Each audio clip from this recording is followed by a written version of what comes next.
Okay, Bismillahirrahmanirrahim. Alhamdulillahi Rabbil Alamin. Wassalatu wassalamu ala ashrafil anbiya'i wal mursalin.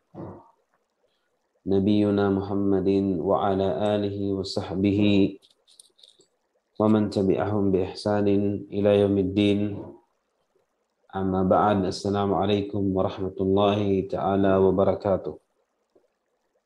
Una, purihin natin ang Allah subhanahu wa ta'ala sa araw na ito at naway ang kapayapaan at pagpapala ay mapasa huling propeta Muhammad sallallahu alaihi wasallam, sa kanyang pamilya, sa kanyang mga kasamahan at sa lahat ng tao na tumatahak sa tuwid na landas.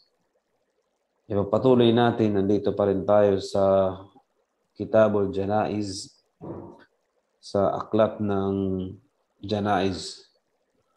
Ang topic natin, insyaAllah, so nakuha natin noong nakaraan ang sabi ni Syekh rahimahullah, hafidhahullah, وَقَدْ جَعَلَ اللَّهُ الشِّفَاءَ فِي الْمُبَاحَاتِ النَّافِعَةِ لِلْبَدَنِ وَالْعَقْلِ وَالدِّينِ وَعَلَى رَأْسِ ذَلِكَ الْقُرْآنُ الْكَرِيمُ وَالرُّقْيَةُ بِهِ وَبِالْأَدْئِيَةِ الْمَشْرُوعَةِ. Nakuha natin na hindi labag sa Islam ang pagpapagamot. Hindi labag sa Islam ang gamutin mo yung sarili mo at hindi ito sumasalungat sa ating pananalig at paniniwala natin sa tadhana na ibinigay sa atin ng Allah subhanahu wa ta'ala. Subalit, sabi ng iba sa mga ulama pa, bagkus ito ay isang wajib. Kailangan na gamutin mo yung sarili mo, at ang tinuro sa atin na gamot ay ang Quran. Una-una ang Quran. Sinabi siya dito na ang unang panggagamot natin sa ating mga sakit ay ang Quran. Pagkatapos ng Quran, ang ruqyatu bihi, yung ating irukya, gagamutin natin sa pamamagitan ng Quran, ang ating sarili at ang mga dua, o magdua tayo, babasahin natin yung mga dua na mayroong paghiling ng gamot o paghiling ng lunas sa Allah subhanahu wa ta'ala na itinuro sa atin ng mahal na propeta Muhammad sallallahu alaihi wasallam. At sabi ni Sheikh dito na ginawa ng Allah subhanahu wa ta'ala ang gamot sa lahat ng sakit sa mga bagay na mubah. Ito yung principle natin. Na Allah subhanahu wa ta'ala ay hindi po siya nagpapadala ng gamot na ito ay galing sa haram. Ito ay galing sa haram. Lahat ng gamot, ito po ay nagmula sa halal o mubah at mayroong pakinabang sa ating katawan, sa ating pag-iisip, at lalong-lalo na sa ating pananampalataya. So ngayon, kukunin natin ang sinabi ni Imam Ibn al-Qayyim rahimahullahu ta'ala. Sinabi ni Imam Ibn al-Qayyim, وَمِنْ أَعْظَمِ الْعِلَاجِ فِعْلُ الْخَيْرِ وَالْإِحْسَانِ وَالذِّكْرُ وَالدُّعَاءُ وَالتَّضَرُّعُ إِلَى اللَّهِ وَالتَّوْبَةُ وَتَأْثِيرُهُ أَعْظَمُ مِنَ الْأَدْوِيَةِ لَكِنْ بِحَسَبِ اسْتِعْدَادِ النَّفْسِ وَقَبُولِهَا. Sabi ni Imam Ibn al-Qayyim, si Imam Ibn al-Qayyim rahimahullah ay isa sa mga dakilang scholar natin sa ating pananampalataya sa Islam. Sinabi niya, isa sa mga pinakadakilang gamot, isa sa mga pinakadakilang gamot at kabilang dito ay ang paggawa ng kabutihan sa tao. Yung gumawa ka ng kabutihan at pagiging mabuti mo sa kanila. Hindi lang sa tao, sa lahat ng bagay. Hindi lang sa tao, kung hindi gagawa ka ng kabutihan, wal ihsan. Ang ihsan ay ang pagiging mabuti sa lahat ng bagay. Sa hayop, sa halaman, sa sino man, dapat maging mabuti tayo. At isa rin dito sa mga dakilang gamot ay dhikr. Yung pag-alala natin sa Allah subhanahu wa ta'ala, yung ating pananalig sa Kanya, yung ating dhikr, la ilaha illallah, subhanallah, walhamdulillah, at ang pagdua o panalangin natin sa Allah subhanahu wa ta'ala, pagbabalik loob natin at paghiling natin ng mga kapatawaran. Tayo ay nagkakasala ayon sa sinabi ni Propeta Muhammad sallallahu alaihi wasallam na ang kaniadan ay nagkakasala. At ang pinakamainam sa nagkakasala ay sila yaong nagbabalik loob sa Allah subhanahu wa ta'ala. So, watadarru ila Allah, yung pagbabalik loob nila sa Allah subhanahu wa ta'ala at paghiling nila ng kapatawaran. At pagpapakumbaba natin sa Allah subhanahu wa ta'ala. Isa ito sa mga gamot. So, kung gusto nating may sakit tayo, gumawa tayo ng kabutihan. Gumawa tayo, magdikir, mag-alala tayo sa Allah, manalangin tayo na pagalingin tayo, magpapakumbaba tayo at magbalik loob tayo at humiling tayo ng kapatawaran sa ating mga ginagawang kasalanan. Sabi ni Sheikh dito, sabi ni Imam Ibn al-Qayyim, وَتَأْثِيرُهُ أَعْظَمُ مِنَ الْأَدْوِيَةِ.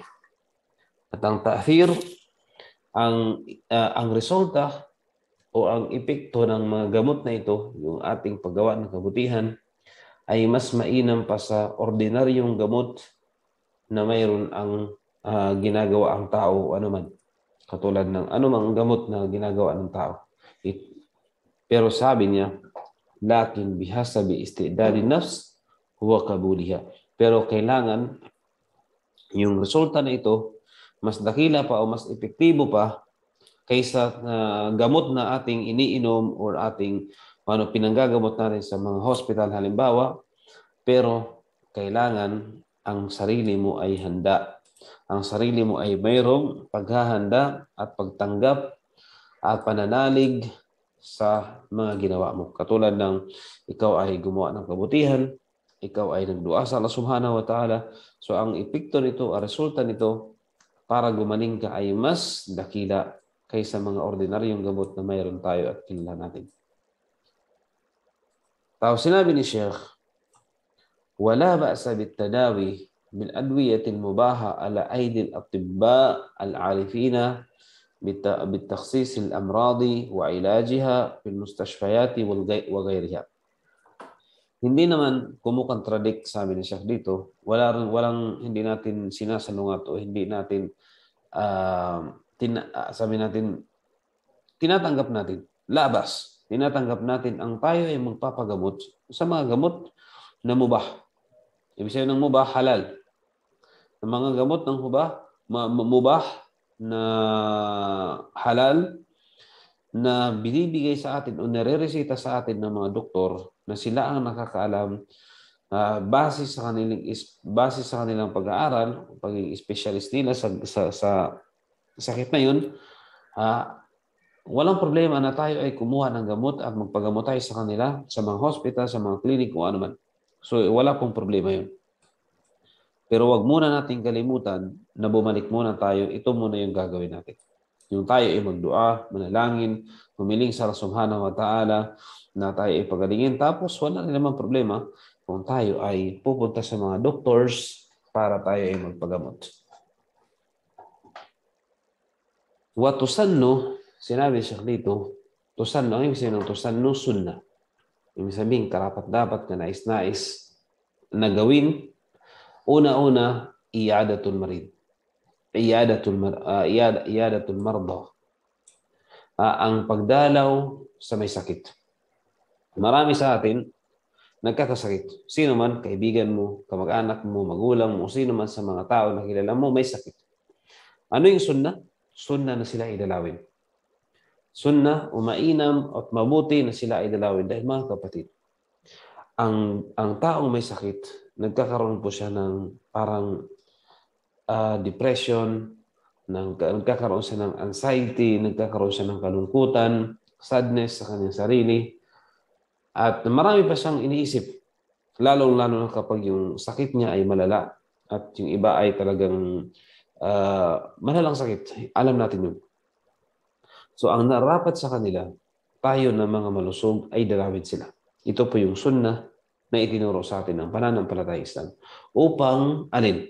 Upang mabawasan, upang mapasaya natin sila, upang mabawasan ang kanilang kalungkutan, ang kanilang dinadamdam na sakit, lalong-lalo kapag ito ay malalang sakit. At sabi, Ustad, mayroong mga sakit hindi pwedeng dalaw. Wala tayong magagawa doon. Kung may mga sakit sa hospital na hindi pwedeng dumalaw ang tao, wala tayong magagawa doon. Kung kaya natin kausapin sa telepono o kay makipag-video call sa kanila at kayang gawin yun at hindi naman problema yun, pwede natin gawin. Ganun. Kasi sinabi, naiulat sa Sahihain wa ghairihima, sabi ni Propeta Muhammad sallallahu alaihi wasallam, khamsun tajibu lil muslim ala akhihi wa dhakara minha iyadatul marid. So sinabi ni Propeta Muhammad sallallahu alaihi wasallam, nabanggit sa hadith, sabi niya, 5 bagay ang obligado sa isang Muslim sa kanyang kapatid na Muslim. Anong obligado ito? Kasama dito ang pagdalaw sa may sakit. Kaibigan mo man, kilala mo man, hindi mo kilala, basta alam mo na siya ay mananampalataya, siya ay Muslim, mas mainam o kanais-nais na siya ay dalawin. Kanais-nais na siya ay dalawin. At kapag dinalaw mo siya, anuhin mo siya? Tawag dyan, una-una, dumalaw ka lillahi ta'ala. Ito ay para sa Allah subhanahu wa ta'ala, para bigyan ka ng reward, para sinunod mo, para masunod mo ang utos ni Propeta Muhammad sallallahu alaihi wasallam. At sinabi niya, at maano mo siya, magawa mo, magampanan mo. Kasi sinabi ni Propeta Muhammad sallallahu alaihi wasallam, tajibu lil muslim. Wajib sa isang Muslim, obligado sa isang Muslim sa kanyang kapatid na Muslim. Okay? Sa kanyang kapatid na Muslim. At kapag dinalaw mo ito, tandaan mo na kailangan mong mag-learn. Kailangan natin mag-learn. At isipin natin na siya ang nandyan nagkasakit, hindi rin malayo na tayo ay magkakasakit. At tayo ay kumuha ng lesson. Tayo po ay kumuha ng lesson sa kanyang nararamdaman.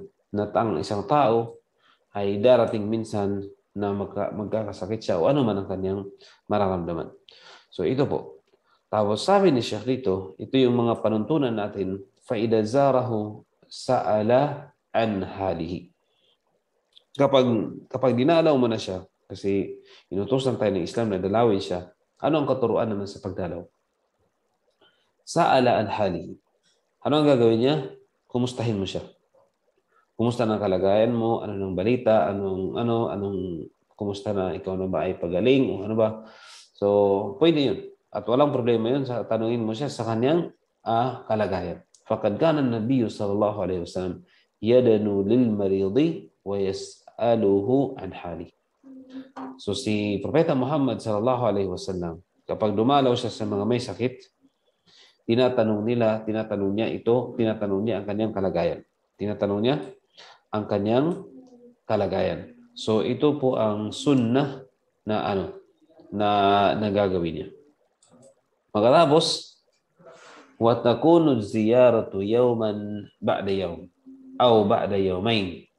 Wa lam yakun al-marid yarghab az-ziyara kull yawm wa la yutilu al-julus indahu illa idha kana al-marid yarghab dhalik. So kapag dumalaw ka naman, ang pagdalaw mo ay sabihin natin alternate. Sabihin natin ngayon dalawin mo siya, next naman dalawin mo, okay, after 2 days. Kapag ang may sakit ay ayaw niyang dinadalaw siya. Yung hindi niya gaanong gusto yung dinadalaw siya dahil sa kanyang kalagayan. Dahil sa kanyang kalagayan. So yun ang gagawin, hindi natin siya dadalawin kapag halimbawa, dalawin lang siya paminsan-minsan kapag yung may sakit ay yung ayaw niya yung palagi mayroong tao dahil siguro nakakadisturbo sa kanya o hindi niya gusto yung dalawin siya palagi. So yun ay wag natin gawin. Okay? Yun ay limitahan natin yung pagdalaw sa kanya. At hindi tayo kapag dinalaw naman natin layo tinul julus. Huwag mong paramihin o yung huwag mong tagalan ang pananatili mo sa kanya, lalong-lalo kapag yung sakit niya ay hindi na kayang mag-receive o hindi niya kayang manatili kayo ng matagal dahil hindi niya kayo ma-entertain o ayaw niya makipag-usap ng matagal dahil hindi niya kaya at para hindi tayo maging pabigat sa kanya, huwag tayong manatili. Maliban na lamang kung gusto ng may sakit na manatili ka ng matagal at alam mo talaga na gusto niya katulad ng magulang mo, ng asawa mo, ng anak mo, ay gusto nilang nandyan ka palagi sa kanila, walang problema. Pero sa ibang tao, minsan hindi natin alam kung ano ang kanilang gusto. Hindi natin alam kung ano ang kanilang gusto. So yun po. وَيَقُولُ لِلْمَرِيضِ Ano naman ang dua natin para sa marid? Dua, panalangin natin sa kanila. Sabihin natin sa kanila, La ba'sa alayka. Tahurun insyaallah. Sabihin mo sa insyaallah, walang problema. Mabuti ang kalagayan mo, maging mabuti ka. Insyaallah, ito ay paglilinis lamang sa iyo. Yung sakit natin, maaaring ito ay paglilinis lamang sa ating mga kasalanan. So yun ang ating idudua sa kanya at insyaallah, magbibigay ito ng konting sigla sa kanya na malalaman niya na ito ay paglilinis lamang. So normal ang isang tao ay dadanas sa pagkakasakit.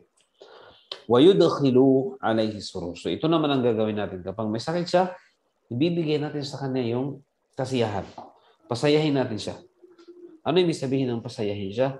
Pasayahin natin siya na kung saan ay magdala tayo ng regalo para sa kanya kung yun ang ikakasaya niya. Okay, makikwentuhan natin siya.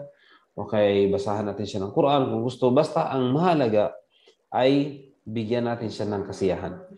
Bigyan na siya kung ano, alam natin kung ano ang nagpapasaya sa kanya. Kung halimbawa, pagkain, bigyan mo siya ng pagkain. Prutas, bigyan mo siya ng prutas. Regalo, bigyan mo siya ng regalo. Pag-asikaso, sikasuhin mo siya. Kung yun ang nagpapasaya sa kanya. So, ibibigay mo yun sa kanya. وَيَدْعُ لَهُ بِالشِّفَاءِ. At ikaw po ay manalangin sa kanya na siya ay gumaling. Ikaw ay manalangin sa kanya na ng paggaling. Sabihin mo sa kanya, inshallah, para paggalingin ka. O sabihin mo sa kanya, tawag dyan, Allah yusfik, o shafak Allah. So yun po ang gagawin niya. وَيُرْقِيهِ بِالْقُرْآنِ. Kung ikaw naman ay marunong mag-rukya, minsan ng rukya, gamutin mo siya sa pamagitan ng pagbabasa mo ng Quran. Gamutin mo siya sa intention. Ang intention mo ay magbabasa ka ng mga aya ng Quran katulad ng Suratul Fatiha. Basahin mo sa kanya sa intention na siya ay sa intention na siya ay gamutin sa pamamagitan ng Quran. Dahil ito po ay kasama sa katuruan ng Islam. So, paano gagawin siya? Pupunta ka sa kanya. Huwag mo siyang bigyan ng pasayahin mo siya. Huwag mo siyang bigyan ng problema. Manalangin ka sa Allah subhanahu wa ta'ala na siya ay gumaling at ikaw ay gagawa ng ruqyah. Kung marunong ka mag-ruqyah, ibig sabihin ng ruqyah, magbabasa ka ng Quran sa intensyon na panggagamot o sa intensyon na gamutin siya sa pamamagitan ng Quran na ito. Dahil ang Quran ay gamot. Sabi ng Allah subhanahu wa ta'ala, وَنُنَزِّلُ مِنَ الْقُرْآنِ مَا هُوَ الشِّفَاء. So, at tunay na ibinaba namin sa Quran ang gamot. Mayroong gamot dito. So, ang Quran, sinabi ng Allah na gamot. At ito ay salita ng Allah subhanahu wa ta'ala. La siyama surat al-Fatiha wal-Ikhlasi wal-Mu'awwidatayn. So, ang babasahin mo kung ang saulado mo lang suratul Fatiha, basahan mo siya ng suratul Fatiha. Ano ang intensyon mo? Sa intensyon na siya ay pagalingin ng Allah. Sa intensyon na siya ay gamutin mo sa pamamagitan ng Quran na binabasa mo sa kanya. Basahin mo ang suratul Fatiha, basahin mo ang Ikhlas, basahin mo ang Mu'awwidatayn. Basahin mo ang Mu'awwidatayn. Ano yung Mu'awwidatayn? Yun yung dalawang kul. Dalawang kul a'udhu birabbil falaq at saka kul a'udhu birabbil nas. Tapos Ikhlas, kul huwallahu ahad. So bali, apat na surah. Kung yun ang saulado mo, yun lang ang alam natin. So yun po ang palagi nating basahin sa kanya. Pag dinalaw natin siya, basahan natin siya ng suratul Fatiha, basahan natin siya ng suratul Ikhlas, basahan natin siya ng suratul Nas at saka suratul Falaq. Okay, yun po ang kanyang gagawin. At yun ang turo ng Islam. Ano pa? وَيُسَنُّ لِلْمَرِيضِ an yusa bi shay'in min malihi fi a'malil khair. So sunna naman sa kalagayan ng may sakit. Sunna naman sa kalagayan ng may sakit. Halimbawa, yung tao na nagkasakit. Ano ang sunna? Ano ang mas mainam niyang gagawin sa kalagayan na siya ay merong sakit? Kasi hindi natin alam kung yung sakit niya magtuloy-tuloy at ito ang dahilan kung bakit bawian siya ng buhay ng Allah Subhanahu wa Ta'ala. O kaya gagaling siya at inshallah bibigyan pa siya ng buhay ng Allah Subhanahu wa Ta'ala. Hindi natin alam kung anong kalagayan ng may sakit. Kaya sa isang may sakit, ano ang sunna o anong mainam na gagawin? Sabi ni Sheikh, an yusiya bi shay'in min malihi fi a'malil khair. Na siya ay magtagubilin ng bagay mula ng kayamanan niya, ng parte ng kayamanan niya na gagamitin sa kabutihan. Halimbawa, kapag siya ay mayaman, sabihin natin milyonaryo siya, sabihin niya sa mga maiiwan niya, sa mga anak niya, sa asawa niya, sa sino mang mag-i-inherit sa kayamanan niya, magbigay siya ng tagubilin na itong parte ng kayamanan ay itayo niya ng masjid, ng madrasa, pagtulong sa anumang tao, sa sino man. So, magbibigay siya ng tagubilin mula sa kanyang kayamanan sa pamamagitan ng mga gawaing kabutihan. Yung mga gawaing kabutihan, yun ang magtagubilin siya. وَيَجِبُ أَنْ يُوصِي بِمَالِهِ وَمَا عَلَيْهِ مِنَ الدُّيُونِ وَمَا إِنَّهُ مِنَ الْوَدَاعِ وَالْأَمَانَةِ. So, ang isang may sakit, ano ang gagawin niya? Una sinabi natin kanina na siya ay magtagubilin ng pera, ng kayamanan.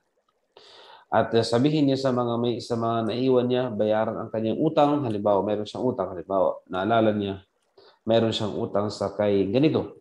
Sabihin niya sa mga anak niya, kung sa sino mang nandun sa kanyang asawa niya, bayaran niyo yung utang ko kay ganito. Utang ko kay Muhammad, utang ko kay Ali, o sino man ang or utang ko kay Abu Bakar o kay Uthman, o sino man kay Umar, utang niya babayaran sa yung bayaran mo yung utang ko kay Umar, for example. Okay? Dahil itong utang na ito, mga kapatid, karapatan ito ng tao. At ito ang isa sa dahilan kung bakit siya ay maaring hindi papasukin o siya ay hindi papasukin ng Allah Subhanahu wa Ta'ala muna sa paraiso. Nakahang pa siya hanggat yung utang na yun ay hindi pa nabayaran. Okay, hanggat yung utang na yun ay hindi pa nabayaran. Ano man ang wadain niya, wal amanat. Ano man yung mga iniwan niya, ano man yung mga inintrust niya sa mga tao. So, kailangan ito po ay ma-clear niya lahat, ma-clear. So, ma-clear niya na ito lahat. Kailangan ang utang niya bayaran, ang kanyang mga binigyan ng tagubilin, ang binigyan niya ng trust o ano man. So itong lahat ay kailangan ma-clear niya bago siya sumakabilang buhay. Bago siya lumisan dito sa mundo. Wahada matlubun hatta min al-insani sahih. At sinabi ni Sheikh dito, at ito ay matlub, kinakailangan. Kahit sa isang taong malusog. Ano yun? Yung bayaran yung utang, yung laging magtagubilin. Laging magtagubilin sa mga maiwan niya, yung utang niya, o ano man. Dahil sa sinabi ni Propeta Muhammad SAW, mahakkum ri'in muslim lahu shay'un yusi bihi yabitu laylataini illa wa wasiyatuhu maktubatun inda. So sinabi ni Propeta Muhammad SAW, mahakkum ri'in muslim.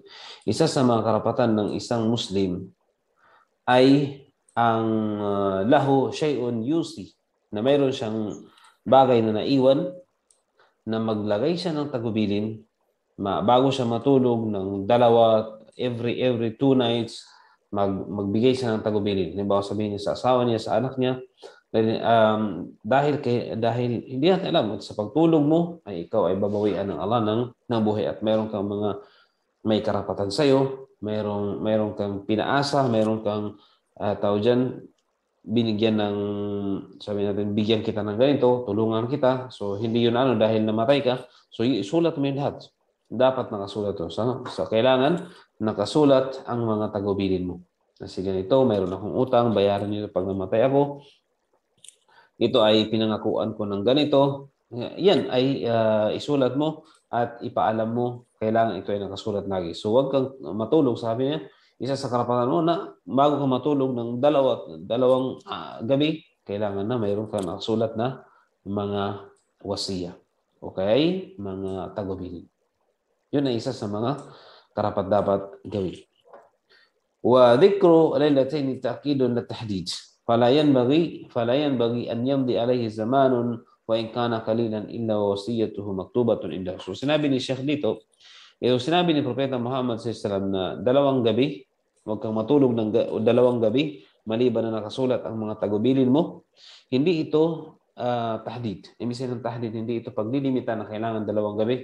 Kung hindi, ito po ay ta'kid na kailangan at least man lang. Sabi ni Propeta Muhammad SAW, kung yun ang ayon sa pinakamalapit na kaulong, at least man lang na every 2 nights ay mayroon kang tagubilin na ginagawa mo, na sinusulat mo. Tagubilin. Every 2 nights, at least. Okay, every night kung kaya mo, every 2 nights, every 3 nights. So, kailangan, at least, ang sinabi siya dito, huwag mo hayaan na lumipas ang panahon na hindi mo sinusulat ang iyong tagubilin. Ang iyong gustong mangyari pagkatapos mong lumisan dito sa mundo. Dahil hindi natin alam kung hindi natin alam kung kailan tayo babawian ng Allah Subhanahu wa Ta'ala ng buhay. Hindi natin alam kung kailan tayo babawian ng Allah Subhanahu wa Ta'ala ng buhay. Li'annahu la yadri mata yudrikuhul maut. Hindi natin alam kung kailan tayo mamamatay. So, yun po mga kapatid sa pananampalatayang Islam.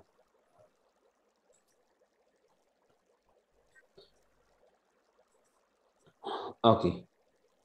Tapos sabi dito, وَيُحَسِّنُ الْمَرِيضُ ظَنَّهُ بِاللَّهِ. So, sa isang may sakit naman, halimbawa ikaw ay kasama sa mga sakit o tayo, sino man, ano naman ang gagawin mo? Sinabi at tinuro sa atin ng Islam, yuhassin al-maridu dhannahu billah. Kailangan ang isang may sakit ay mabuti po ang kanyang pag-aakala sa Allah. Huwag po siyang mag-akala ng masama sa Allah Subhanahu wa Ta'ala dahil binigyan siyang sakit. No. Kailangan lagi tayong positive. Lagi nating isipin na ito ay kabutihan binigay sa iyo ng Allah Subhanahu wa Ta'ala. Fa inna Allah azza wa jalla yaqul ana inda dhanni abdi bih.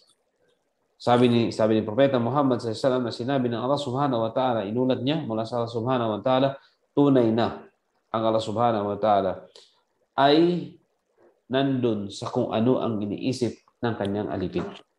Kung ano iniisip natin, kung ang sakit natin, inisip natin na ito ay ikakabuti sa atin, ito po ay ikakabuti. Ibibigay po ng Allah ang kabutihan dito. Kung itong sakit na ito ay magbibigay sa atin ng gantimpala. Kung ano iniisip natin, basta mabuti itong pag-iisip, mabuting pag-aakala, ay ito po ay maging mabuti sa iyo. So, yun ang ibig sabihin nito. Na ang Allah Subhanahu wa Ta'ala, kung ano iniisip mo, yun po ang nandun siya sa iniisip mong mabuti.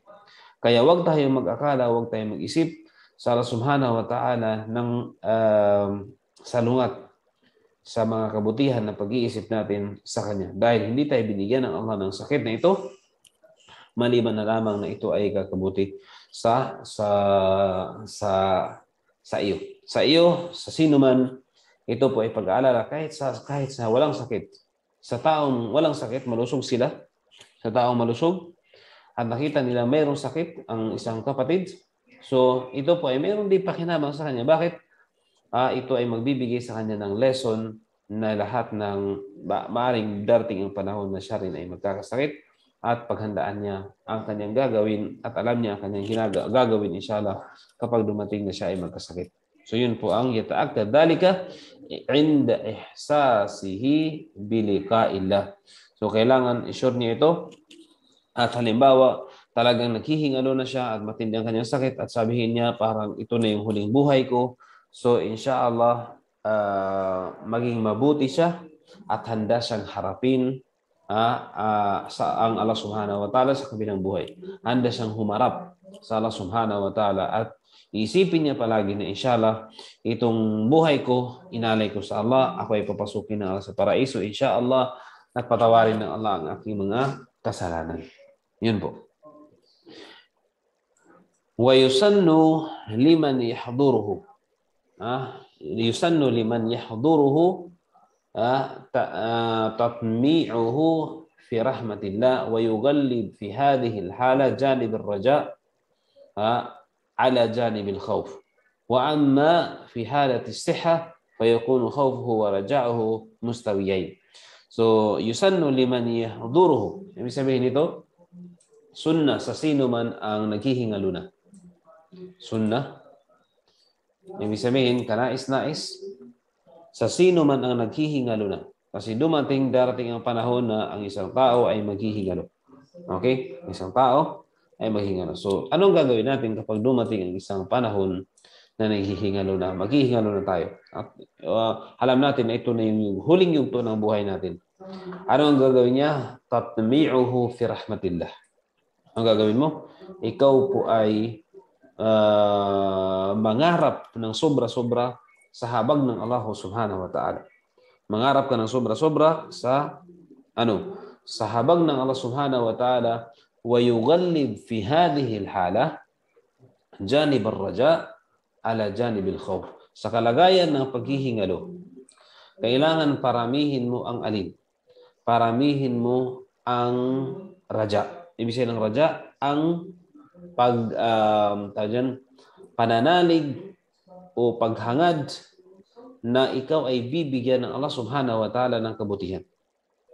Na ikaw ay bibigyan ng Allah subhanahu wa ta'ala ng kabutihan. Sa ginawa mo dito sa mundo, halimbawa, ikaw ay isang taong mabuti, ikaw ay isang taong nagsasala, nagfa-fasting, ginagampanan mo ang tungkulin mo sa Allah subhanahu wa ta'ala sa panahon na ito, kapag naghihingalo ka niya, ay paramihin mo yung pangarap mo na ikaw ay i-reward at gagantimpalaan ng Allah subhanahu wa ta'ala sa ginawa mong kabutihan. Ito yung raja. Yung umaasa ka sa Allah subhanahu wa ta'ala na ikaw ay papatawarin niya, ikaw ay papasukin niya sa paraiso, ikaw ay kanyang papatawarin sa kanyang mga kasalanan at ilayo ka at hindi ka papasukin sa impyerno. Yun po. So sa mga tao namang malusog, ano ang gagawin niya? Kailangan sa isang tao katulad natin, alhamdulillah malusog pa tayo, wala pa tayong sakit. Kung mayroon man sakit ay hindi ganong umabot sa paghihingalo. So naway panatiliin tayo ng Allah subhanahu wa ta'ala na maging malusog palagi hanggang siya ay mamit natin. So sabi niya, fayakunu khawfuhu, kapag tayo naman ay malusog, ano ang gagawin natin? Kailangan ang takot natin sa Allah subhanahu wa ta'ala ay mas marami. Wa raja'uhu mustawiyin. At ang ating pangarap sa Allah subhanahu wa ta'ala ay magkaparehas. Okay, mayroong mga kalam, mayroong mga salita ang mga ulama dito, pero sabi siya dito, kapag tayo ay malusog, ang takot natin at ang pangarap natin sa reward ng Allah ay kailangan magkapantay. Kailangan magkapantay. Halimbawa, malusog tayo. So, ang gagawin natin, lagi tayo matakot sa Allah. Kapag mayroong mga tukso, matakot tayo sa Allah subhanahu wa ta'ala. Kapag nakagawa tayo ng kabutihan, pagsasamba o pagsasala, tayo ay nangarap na inshallah i-reward tayo. So, magkaparehas sila. Mustawiyin. Kailangan magkaparehas ang ang tawag dyan, ang pangarap mo at saka ang tawag dyan, ang pangarap mo sa reward ng Allah at saka ang takot mo sa Allah subhanahu wa ta'ala. Lianna man ghalaba alayhi al-khawf awka'a fi naw'in min al-ya'as. Lianna man ghalaba alayhi al-khawf awka'a fi naw'in al-ya'as. So, kung naghihingalo ka, huwag mong paramihin ang takot mo sa Allah. Huwag mong paramihin ang takot mo sa Allah. Dahil maaring ikaw ay mawalan ng pag-asa. At hindi pwede yun. Kaya sa mga naghihingalo, huwag silang matakot matakot sa Allah subhanahu wa ta'ala na baka isipin niya paparusahan ako sa nagawa kong kasalanan. Huwag niyang isipin na ikaw ay hindi papatawarin ng Allah. Sa panahon na naghihingalo ka, paramihin mo barakallahu fiikum dito. So, paramihin mo sa panahon na ito ang iyong pangarap at hindi yung takot. Hindi yung takot. Yung pangarap mo na ikaw ay re-reward ng Allah Subhanahu wa Ta'ala, at hindi yung takot na maaring parusahan ka sa ginawa mong pagkakasala o anuman. Ito po ay hindi pwede. So, mas marami dapat yung pangarap natin. Okay? Tapos, وَمَنْ غَلَبَ عَلَيْهِ الرَّجَاء أَوْ كَا فِي نَوْءٍ مِنَ الْأَمَنِ مِنْ مَكْرِ اللَّهِ. So, sa mga taong malusog, ay bakit magkaparehas dapat ang takot at saka yung raja? Yung raja, yung pananalig. Dahil kung paramihin din natin ang raja, yung pananalig natin sa Allah Subhanahu wa Ta'ala, ay yung pangarap natin sa mga reward ng Allah Subhanahu wa Ta'ala, baka tayo po ay mapunta doon sa malilang tayo sa ating mga ginawang kabutihan. At hindi pwede yung halimbawa nagsasala ako, hindi ako papatawarin, hindi ako paparusahan ng Allah dahil nagsasala ako, nagfa-fasting ako. Hindi natin alam. So kailangan nandun yun ang dapat balance.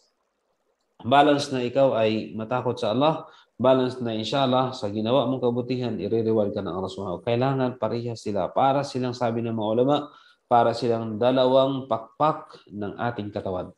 Ang takot at ang pangarap. Takot na tayo ay matakot na gumawa ng kasalanan dahil tayo ay paparusahan ng Allah. Pangarap na i-reward tayo ng Allah, bibigyan tayo ng gantimpala dahil sa ginawa nating kabutihan. Yun po. So yun. Pero sa isang taong may sakit, kailangan paramihin niya ang pangarap. Huwag niyang paramihin ang alin? Ang pagkatakot sa Allah Subhanahu wa Ta'ala. Faida tudir al-marid. Kapag naghihingalo na ang isang may sakit, فَإِنَّهُ يُسَنُّ لِمَنْ حَضَرَهُ أَنْ يُلَكِّنَ. Sinabi natin. So ito naman mga kapatid, ito ay kaalaman. Subhanallah. Kaalaman ito na sino man ang naghihingalo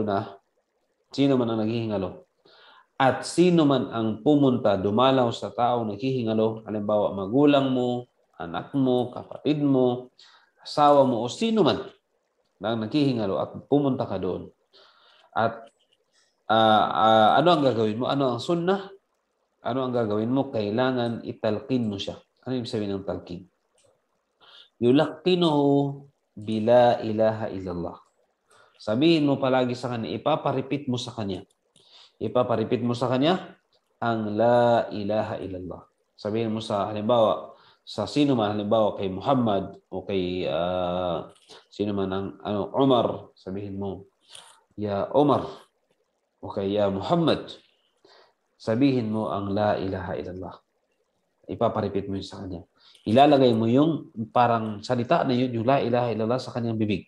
At siya ay i-repeat niya ito. Ito ay kanyang susundin. La ilaha illallah. Lagi. Dahil sa naghihingalo rin, kailangan banggitin nyo ito palagi.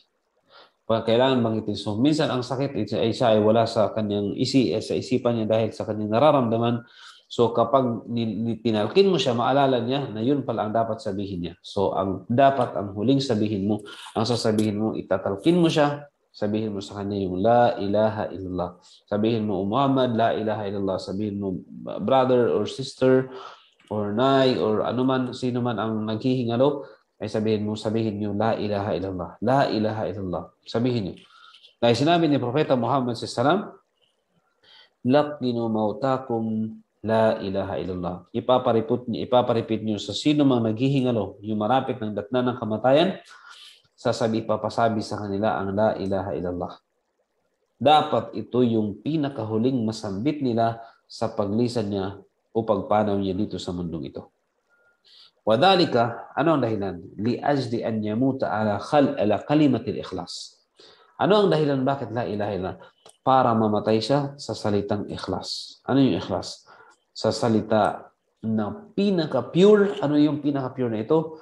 Ang wala siyang pinaniniwalaan, wala siyang sinasamba maliban sa Allah Subhanahu wa Ta'ala. Mga kapatid, baka isipin nyo, madali lang po sasabihin ang la ilaha illallah kapag naghihingalo tayo. Hindi po. Depende po ito sa tao. Baka sabihin nyo, madali lang yung sabihin. Kapag tayo na ang nasa kalagayan ganito, hindi natin alam. Hindi natin alam kung madali para sa atin dahil ito po ay nakasalalay sa kung ano ang ginagawa mo palagi sa mundo. Kung ano ang nakasanayan mo, kung sanay ka mag la ilaha illallah at ginampanan mo ang tungkulin mo sa Allah, hindi malayo na masambit mo ito at ito yung pinakahuling masambit mo sa paglisan mo dito sa mundo. Hindi natin, dahil ang may sakit, marami na po siyang iniisip. Ang naghihingalo, marami na siyang iniisip. Yung iba, nagpa-flashback na ang kanyang mga ginagawa, na mga kasalanan, bumabalik ng kanyang ginagawa, ang kanyang pangangamba, ang kanyang takot na mawala na siya dito sa mundo, ang takot niya na hindi niya alam kung ano ang kanyang kalagayan in the next life. So marami siyang iniisip. Kaya mga kapatid, ang pinakahuling ituro natin sa kanya ay yung la ilaha illallah. Yung la ilaha illallah. Upang mamatay siya, o tayo, kung tayo naman ay nasa kalagayan niya, mamatay tayo sa salitang ikhlas. Ano yung pinaka-pure na salita? At ito yung la ilaha illallah. La ilaha illallah. So sinabi natin, hindi madali. Baka sabihin yung madali ang pagsabi ng la ilaha illallah. Kung naghingal na tayo, hindi. Ito po ay nasa kamay ng Allah. Kung padaliin niya sa atin o hindi padaliin. Dahil alam ng Allah kung ano ang kalalagyan mo at ano ang ginawa mo dito sa mundo. Ano ang ginawa mo dito sa mundo? Kung ikaw ba ay isang totoong mananampalataya o hindi. Fatakunu khitamuhu kalamihi. At ang pinakahuling binanggit mo, sinambit mo ay ang salita na la ilaha illallah. At naiulat mula kay Muadh, marfuan mula sa Propeta Muhammad sallallahu alaihi wasallam. Sinabi ni Propeta Muhammad sallallahu alaihi wasallam, man kana akhiru kalamihi la ilaha illallah dakhala al-jannah. Subhanallah. Sino man, sabi ni Propeta Muhammad sallallahu alaihi wasallam, sino man na ang huling salitang binanggit niya. Ang huling salitang binanggit niya ay la ilaha illallah dakhala al-jannah. Siya po ay makakapasok ng paraiso. Kaya may mga tao na kahit sa buong buhay nila hindi sila nakapagsala dahil sila ay hindi Muslim. Okay? Nung malapit na silang mamatay, doon sila nag-Muslim. At hindi nila kaya, hindi na sila nakapagsala. At nakapagla ilaha illallah, maaring sila ay papasukin ng Allah sa paraiso dahil sa sinabi ni Propeta Muhammad sallallahu alaihi wasallam na siya ay makakapasok sa paraiso kapag ang huling sinambit niya ay la ilaha illallah. Tayo naman, ang huling sasambitin natin, kahit mga Muslim tayo, hindi natin alam kung masambit ba natin o hindi natin masambit o masabi natin ang la ilaha illallah pagdating ng tayo ay maghihingalo. Ay alhamdulillah kung inshallah hiling natin na inshallah ito yung huling sambitin natin at para makapasok tayo sa paraiso. Dahil mga tao sabi nila, madali lang yan. So nung na-disgrasya siya, wala na siyang automatic 1 second patay siya dahil sa disgrasya. Na'udhu billah. So lagi nating hilingin sa Allah subhanahu wa ta'ala ang husnul khatimah. Ano yun? Yung huling buhay natin ay pinakamabuti. Yung masabi natin ng la ilaha illallah. Kasi may mga tao, akala nila mabilis ito sambitin, pero maaring hindi nila ito masambit dahil sa iba ang panahon o iba ang paraan ng pagkamatay nila. Maaring yung iba hindi na naghihingalo, na-disgrasya lang, namatay. Hindi natin alam. So, ganun po. Tapos sabi nito, وَيَكُونُ تَلْقِينُهُ إِيَّاهَا بِالرِّفْقِ. So, sa ikaw naman na nagpasabi, ikaw naman nagturo sa kanya ng la ilaha illallah, kailangan magiging mahinahon ka dahil siya ay may sakit. Siya ay naghihingalo. At para wala yukthir alayhi. Huwag mong damihan at huwag mong gawing mabigat sa kanya. At least masabi niya, la ilaha illallah. Mamaya-maya naman, brother or nay or ano man tayo, sino man ang sabihin mo la ilaha illallah, la ilaha illallah. So kailangan mahinahon ka, huwag mong masyadong bigatan dahil sa sige na, sabihin mo na ganito ganyan, tapos nahihirapan na siya. Huwag. Kailangan tayo mahinahon, maging mabuti, at huwag nating paramihin. Kasi yung pagparamihin natin, kung kaya niya, alhamdulillah, at gusto niya, walang problema. Pero kung halimbawa, nakikita natin na medyo nahirapan siyang magsalita, nahirapan siyang sabihin ito, at so dahan-dahan, hanggat sa ang huling, at iduan natin na sana, ang huling sasambitin niya bago siya lumisan dito sa mundo ay ang la ilaha illallah. Li'alla yadjurahu وهو في حال وهو في الحال يرجره maring kasi kung binigitan natin lagi natin sinasabi na sabihin mo la ilaha illa sa so maring siya ay maring mabigat sa kanya at ayaw niya gusto niya magpahinga so hindi natin alam so yun po mga kapatid so sino may tanong barakallahu fikum tapos kukunin natin ang last sabi ni Syekh dito, wa yusannu an yuwajjiha ila al-qiblah. So, mas mainam kapag siya ay naghihingalo, siya ay iharap natin saan? Sa qibla. Kapag siya ay naghihingalo, iharap po natin siya saan? Sa qibla. Iharap natin siya sa qibla. Okay, next kukunin natin next week ito. Yaqra'u indahu surata Yasin لقوله صلى الله عليه وسلم اقرأوا ياسين على موتاكم إن شاء الله ito ay kukunin natin next. Okay? Barakallahu fikum. Sino may tanong?